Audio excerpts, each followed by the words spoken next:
Nous sommes dans le temps de Carême, ce temps qui est là pour que nous puissions laisser nos cœurs être touchés par Dieu.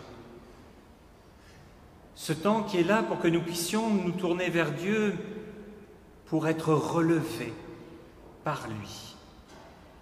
Ce matin, il nous a appelés et nous voilà. Il nous accueille. Heureux sommes-nous car il est celui qui nous a rachetés, celui qui nous appelle par notre nom, celui qui nous dit que nous sommes à lui et que nous sommes dans son amour. Bénis sommes-nous ce matin. Je vous invite à chanter le numéro 230, Ô parle-moi Seigneur.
Loué sois-tu, Seigneur, toi qui es notre Père, toi qui pèses la terre dans le creux de ta main et qui souffles sur la nuit pour chasser les ténèbres.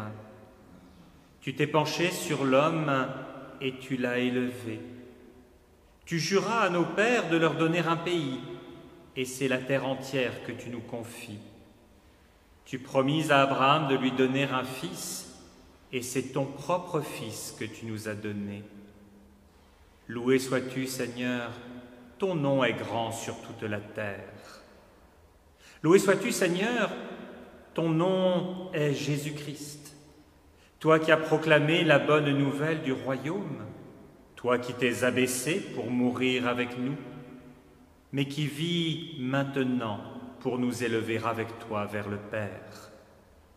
Devant toi désormais tout genou doit fléchir, toi qui règnes glorieux d'une extrémité du monde à l'autre. Devant toi les rois fermeront la bouche. Loué sois-tu, Seigneur, ton nom est grand sur toute la terre. Loué sois-tu, Seigneur, toi le consolateur, toi qui viens apaiser les esprits tourmentés, toi qui sèmes la joie dans les cœurs affligés. Tu fais germer le rire sur les lèvres crispées et fleurir les chansons au sein des opprimés. C'est toi qui nous feras transporter les montagnes pour danser avec elles au milieu de ta fête. Loué sois-tu, Seigneur, ton nom est grand sur toute la terre. Amen. Et je vous propose de chanter le numéro 620, 620, Seigneur mon Dieu, je crie vers toi.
C'est de l'Épître aux Romains, chapitre 5, verset 8, qu'est tiré le verset qui nous est proposé pour cette semaine.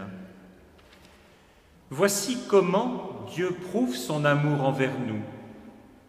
Le Christ est mort pour nous alors que nous étions encore pécheurs. Voici comment Dieu prouve son amour envers nous.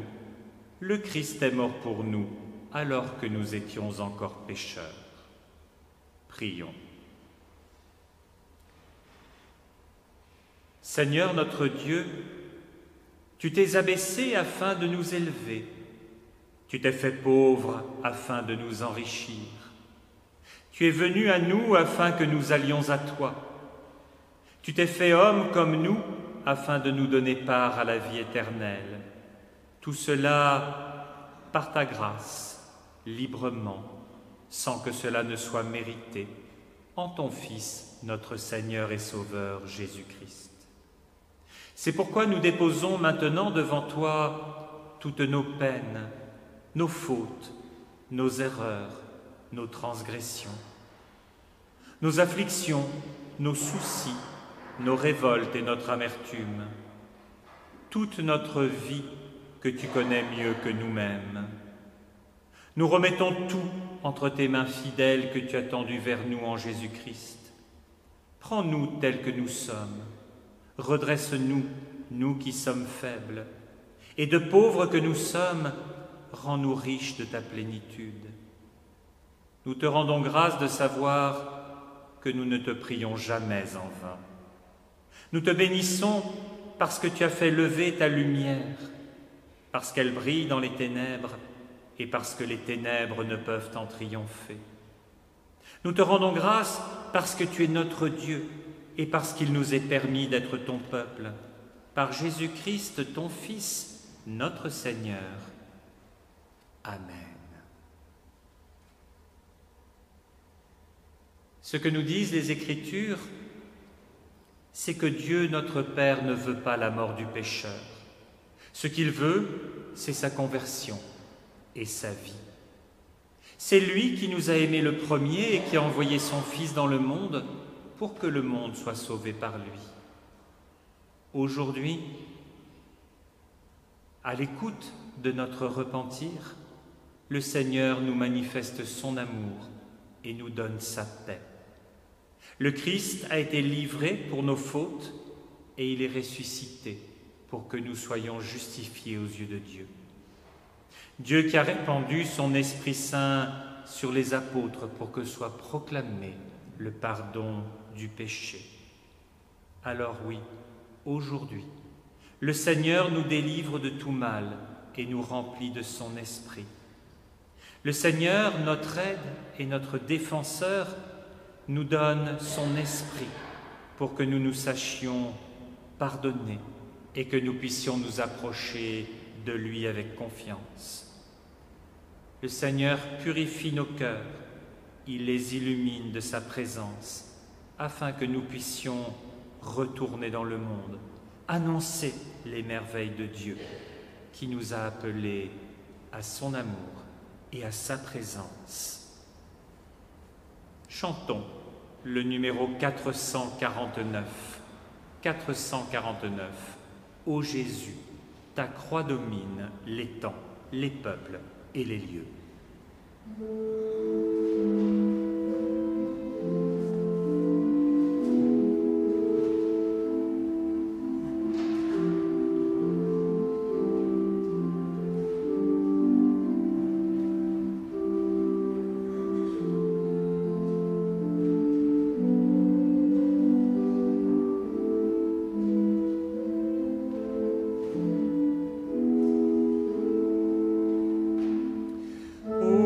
Jésus,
Dieu et Père des hommes, sois béni. Nous croyons qu'en donnant au monde ton Fils Jésus, tu es venu jusqu'à nous et tu as comblé le fossé entre l'humanité et toi. Et ce Jésus est passé parmi nous en faisant le bien et en annonçant ton évangile d'amour. Nous croyons que ton esprit nous redit les paroles et les gestes de Jésus et nous aide à les porter au monde d'aujourd'hui qui attend un sauveur. Dieu Sauveur, sois béni.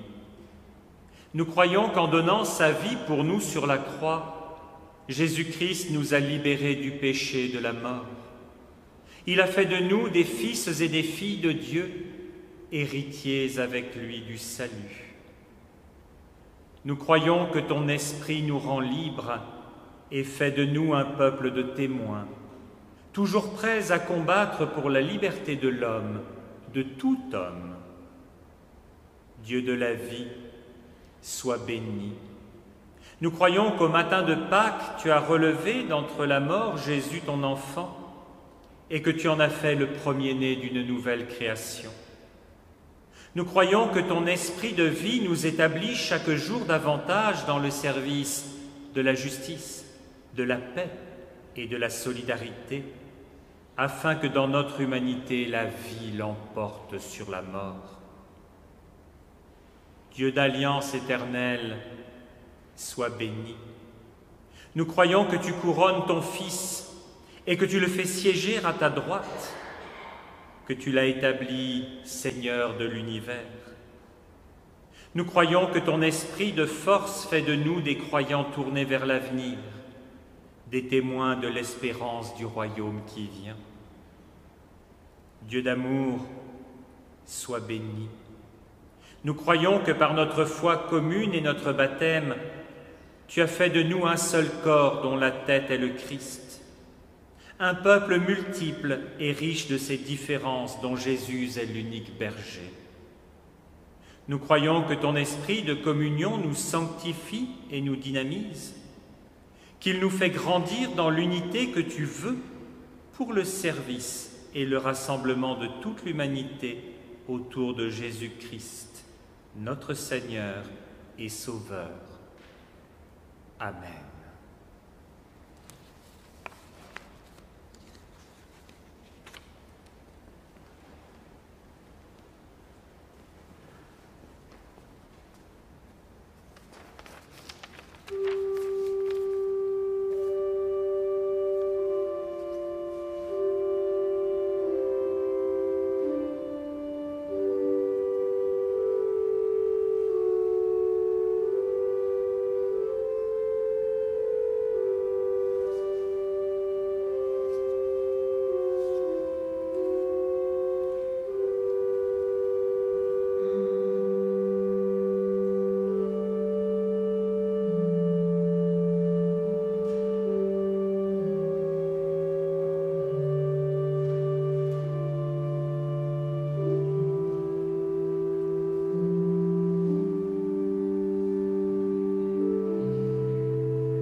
Dans l'évangile de Jean, au chapitre 3, les versets 1 à 21.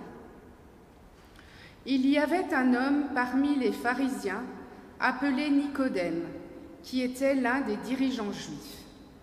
Il vint de nuit trouver Jésus et lui dit : « Rabbi, nous savons que tu es un maître qui enseigne de la part de Dieu, car personne ne peut faire des signes extraordinaires comme tu en as accompli si Dieu n'est pas avec lui. » Jésus lui répondit : « Oui, je te le déclare, c'est la vérité.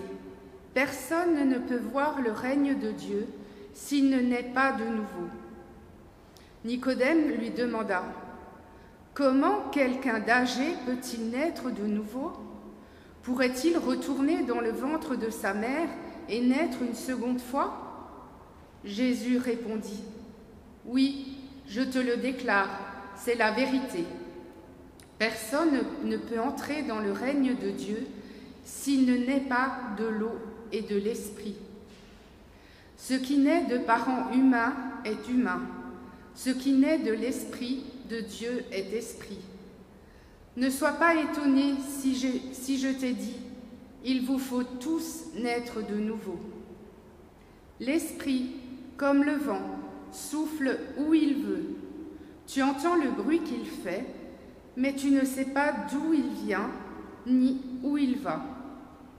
Voilà ce qui se passe pour toute personne qui naît de l'Esprit de Dieu. » Nicodème reprit : « Comment cela peut-il se faire ?» Jésus lui répondit : « Tu es un maître qui enseigne Israël et tu ne sais pas ces choses ? Oui, je te le déclare, c'est la vérité. Nous parlons de ce que nous savons et nous témoignons de ce que nous avons vu. Mais vous ne voulez pas accepter notre témoignage. Je vous ai parlé de ce qui se passe sur cette terre et vous ne m'avez pas cru. Comment donc me croirez-vous si je vous parle de ce qui se passe dans les cieux ? Personne n'est jamais monté au ciel, excepté le Fils de l'homme qui est descendu des cieux. Et tout comme Moïse a élevé le serpent de bronze dans le désert, de même le Fils de l'homme doit être élevé, afin que toute personne qui croit en lui ait la vie éternelle. Car Dieu a tellement aimé le monde qu'il a donné son Fils unique, afin que toute personne qui croit en lui ne périsse pas, mais qu'elle ait la vie éternelle. Dieu n'a pas envoyé son Fils dans le monde pour juger le monde, mais pour que le monde soit sauvé par lui. Celui qui croit au Fils n'est pas jugé, mais celui qui ne croit pas est déjà jugé parce qu'il n'a pas cru au Fils unique de Dieu. Voici comment le jugement se manifeste. La lumière est venue dans le monde, mais les êtres humains ont préféré l'obscurité à la lumière, parce qu'ils font ce qui est mal. Celui qui fait le mal déteste la lumière et s'en écarte, car il a peur que ses mauvaises actions soient dévoilées. Mais celui qui agit selon la vérité vient à la lumière, afin qu'il soit manifeste que ses actions sont accomplies en Dieu.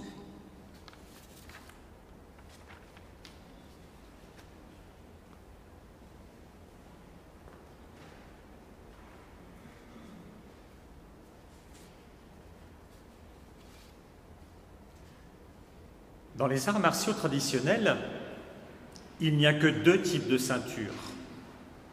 Une blanche pour les apprentis pendant leur période de probation et une noire pour les pratiquants qui sont considérés dignes de recevoir le véritable enseignement. Et il fallait attendre l'âge d'entrée dans le monde adulte pour recevoir sa ceinture noire, attendre 10 ans de plus pour cesser d'être considéré comme un simple disciple, encore 10 ans pour avoir acquis une maîtrise extérieure de l'art, 15 ans encore pour acquérir sa maîtrise intérieure, et 20 ans de plus pour être considéré comme ayant unifié toutes ces maîtrises, alors que l'on avait atteint ce qui était déjà un très grand âge. Et le fondateur du judo avait même pris une ceinture blanche de double largeur pour marquer que par-delà son grand âge, il était encore un simple débutant, manquant de tout savoir. Dans notre texte, Nicodème lui-même se dit âgé. De par sa fonction, il est socialement reconnu. Et même Jésus lui concède qu'il est un maître qui enseigne Israël. Pourtant, Nicodème est conscient des limites de son savoir. Et c'est pour cela qu'il vient voir Jésus, qu'il vient le voir de nuit, car l'aveu lui en coûte probablement, tant sa fonction est estimée. De nuit, peut-être aussi, à cause de la peur du ridicule qui serait le sien, s'il s'était trompé de vis-à-vis pour lui répondre. Nicodème, comme tous ceux qui ont beaucoup étudié, mesure tout ce qu'il ne sait pas. Nicodème, comme tous ceux qui ont des responsabilités, mesure la part d'irrationnel dans ses décisions, même les plus importantes. Nicodème est assez âgé, assez intelligent, assez instruit et suffisamment en responsabilité pour sentir ou pour comprendre qu'il a quelque chose à recevoir, lui, de ce Jésus dont tout montre qu'il renouvelle la lecture traditionnelle de la foi qui a toujours été celle de Nicodème. Nicodème est courageux. Il ose remettre une nouvelle fois en cause ses certitudes et il le fait parce que c'est indispensable pour rester honnête dans sa démarche avec Dieu. Alors, il s'ouvre à cet inconnu et il ne va pas être déçu. Ou plutôt, si, il est déçu, mais il le fallait. Il est déçu parce que si Jésus commence par l'accueillir favorablement, c'est pour aussitôt le doucher. Il lui affirme que nul ne peut voir le règne de Dieu sans naître de nouveau ou d'en haut. Les deux traductions sont possibles. Et là, Nicodème bloque. Il bloque parce qu'il se fie à son savoir. Il bloque parce qu'il n'a pas la capacité à s'extraire des évidences et des croyances tenues pour inamovibles. Il n'a pas cette capacité qui fait les grands découvreurs. Nicodème bute dès le premier degré de confrontation à la réalité brute. Pour lui, et il ne peut en être autrement, un adulte ne peut sortir à nouveau du ventre maternel. Pourtant, ce à quoi Jésus le renvoie, c'est à une toute autre réalité. Non, il ne parle pas d'obstétrique, il parle de lien avec Dieu.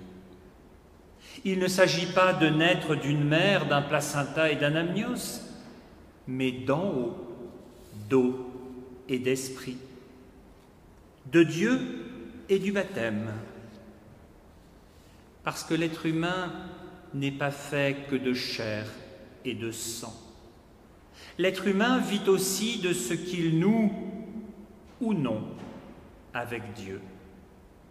Il peut bien sûr le concrétiser en demandant à recevoir le signe de l'eau du baptême. Il peut aussi être saisi, sans même l'avoir demandé, par l'irruption en lui de l'Esprit de Dieu agissant. À ce stade-là, la langue française nous permet un jeu de mots précieux entre les verbes naître et connaître. Connaître, naître avec, naître en même temps. Connaître, c'est alors avoir une nouvelle vie, une nouvelle existence. Et on rejoint l'hébreu de l'Ancien Testament où le verbe savoir renvoie à ce dont on est très proche. Que ce soit une discipline scolaire dont on maîtrise aussi bien les grands principes que les détails, ou que ce soit l'intimité des corps qui se partagent et se livrent l'un à l'autre dans la vie du couple. Connaître Dieu, c'est un peu être capable de dire des choses qui se prétendent savantes à son sujet. Dans certaines paroisses, on parle de faire de la théologie, mais on touche bien vite, très vite, aux limites de l'intelligence humaine. Parce que connaître Dieu, c'est surtout se laisser porter par l'intimité partagée avec lui. C'est ressentir et laisser place entière à l'envie d'être avec lui, de vivre avec lui, sans dissimulation ni retenue, en toute simplicité et confiance, entre abandon total et engagement sans limite. On comprend alors mieux les deux images traditionnelles dans la Bible de ce que peut être le lien entre Dieu et les siens. L'image du lien qui unit un père et ses enfants, l'image du lien qui unit les conjoints. Dans un tel lien, connaître ou savoir, d'une part, et témoigner, d'autre part, sont indissociables et se heurtent vite aux prétentions des savoirs issus de nos intelligences. Nicodème, homme savant, instruit, intelligent, a senti la proximité qui existait entre Jésus et Dieu. Il a même fait le lien entre la puissance du témoignage de Jésus et ce lien. Et c'est ça qui le pousse à cette rencontre nocturne. Mais comment aller plus loin? Là encore, Nicodème, qui nous est présenté comme un nouveau Naaman le Syrien, est déçu. Il est déçu parce que ce que Dieu attend, ce n'est pas une œuvre, ce n'est pas quelque chose qui relèverait d'un mérite de sa part, mais juste une acceptation. Les conditions du lien sont remplies et validées par le Christ lui-même. Et elles le sont parce que c'est la volonté de Dieu lui-même que ce lien reste ouvert, possible, quelles que soient les circonstances de celui qu'il a en face de lui. Connaître Dieu, cela devient s'émerveiller. S'émerveiller de voir l'amour de Dieu pour nous toujours vivant. S'émerveiller de le ressentir comme une lumière qui nous est offerte gracieusement, gratuitement, pour voir le chemin de promesse sur lequel nous sommes appelés par lui. Alors, cessons de croire en nos petites lumières, en notre capacité à façonner un Dieu idole à notre image, dans les limites de notre prétendue intelligence. Contentons-nous d'être en carême, en route vers Pâques. Contentons-nous d'accueillir avec émerveillement ce Dieu toujours inattendu, ce Dieu qui vient nous surprendre pour que nous soyons obligés de le recevoir tel qu'il se présente et non pas comme nous l'avions imaginé. Laissons-nous porter par ce que signifie Pâques pour nous. Acceptons la gratuité de ce don qui nous est fait de vivre de nouveau, la gratuité de ce don d'une nouvelle vie, la gratuité de l'eau et de l'esprit du baptême, la gratuité d'être renouvelé et animé d'un nouveau feu au travers de ce Dieu qui nous a rejoints en Jésus-Christ. Oui, Dieu a envoyé son Fils dans le monde pour que le monde soit sauvé. C'est là notre joie, c'est là notre espérance, c'est là le fondement de toute l'Église. Amen.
Quelques annonces.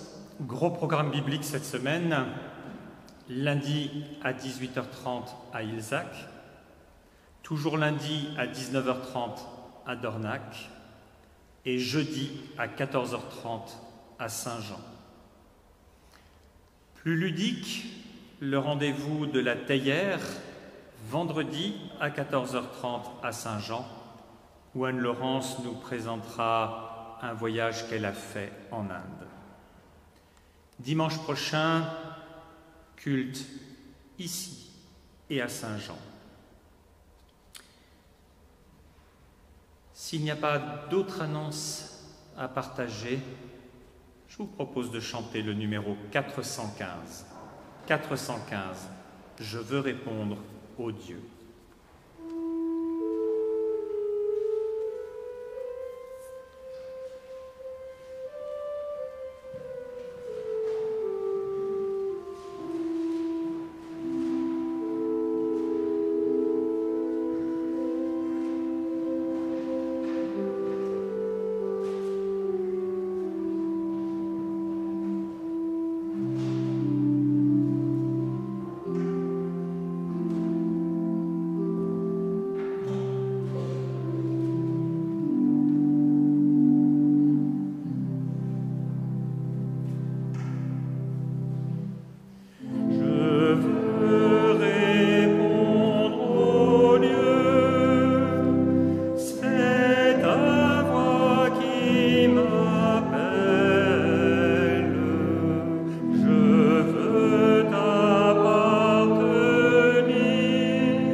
Seigneur, comme Israël s'avançait vers la terre promise, ainsi ton Église est-elle en marche vers ton royaume. En marche par le Christ qui l'a fait passer de la mort à la vie. Apprends-nous ainsi à reconnaître le temps de ta grâce.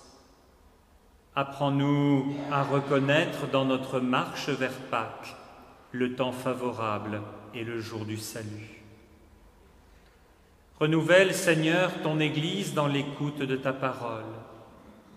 Que tous nous nous exercions plus résolument à vivre dans la foi. Viens à la rencontre de ceux qui s'éveillent à la foi et découvrent le Christ. Regarde avec bonté ceux qui vivent depuis longtemps dans la foi et qui ont subi l'usure et l'accoutumance. Renouvelle le regard qu'ils portent sur le Christ pour qu'ils retrouvent en lui et pour lui leur premier amour. Aie pitié de ceux qui sont irrésolus, de ceux dont le cœur est toujours partagé, et fais-leur la grâce d'une vraie conversion. Révèle-toi à ceux qui suivent de fausses doctrines, à ceux qui tâtonnent vainement à la recherche de la vérité. Fais-leur trouver en Jésus le chemin qui mène à toi.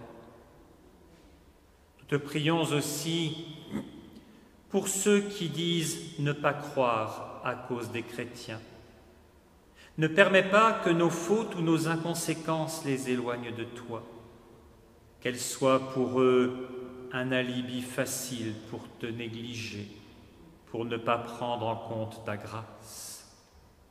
Accorde-leur une vraie repentance. Accorde-nous de reconnaître le temps de ta grâce, pour réparer nos fautes, pour revenir les uns vers les autres et retrouver pleinement ta communion. Seigneur, toi qui ne veux pas la mort du pécheur, mais sa conversion et sa vie, accueille nos prières dans ta bonté, car nous te cherchons de tout notre cœur. Et dans la grâce de ton pardon, viens changer notre tristesse en joie, par l'amour de Jésus-Christ, notre Sauveur. Amen. Et en lien avec l'Église de tous les temps et de tous les lieux, nous reprenons ces mots que le Seigneur nous a enseignés. Notre Père, qui es aux cieux, que ton nom soit sanctifié, que ton règne vienne, que ta volonté soit faite sur la terre comme au ciel. Donne-nous aujourd'hui notre pain de ce jour. Pardonne-nous nos offenses comme nous pardonnons aussi à ceux qui nous ont offensés. Et ne nous laisse pas entrer en tentation, mais délivre-nous du mal. Car c'est à toi qu'appartiennent le règne, la puissance et la gloire, pour les siècles des siècles. Amen.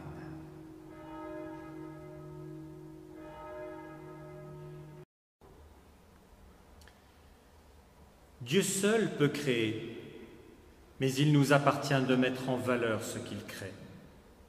Dieu seul peut donner la vie, mais il nous appartient de la transmettre et de la respecter. Dieu seul peut donner de croire, mais il nous appartient d'être signe de Dieu pour nos frères et sœurs. Dieu seul peut donner d'espérer, mais il nous appartient de redonner confiance à ceux qui nous entourent. Dieu seul peut donner d'aimer, mais il nous appartient d'apprendre à aimer chaque jour nos frères et sœurs. Dieu seul peut donner la paix, mais il nous appartient de réunir. Dieu seul peut donner la force, mais il nous appartient de soutenir. Dieu seul peut donner la joie, mais il nous appartient de sourire. Dieu seul est la lumière, mais il nous appartient de la faire briller autour de nous. Dieu seul peut faire des miracles, mais il nous appartient d'apporter les 5 pains et les 2 poissons. Dieu seul se suffit à lui-même, mais il a voulu avoir besoin de chacun d'entre nous.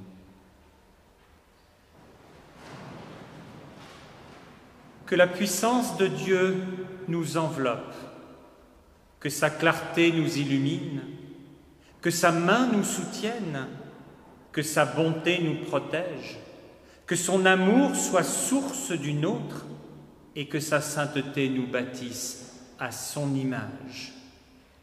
À toutes et à tous, bon dimanche et bonne semaine.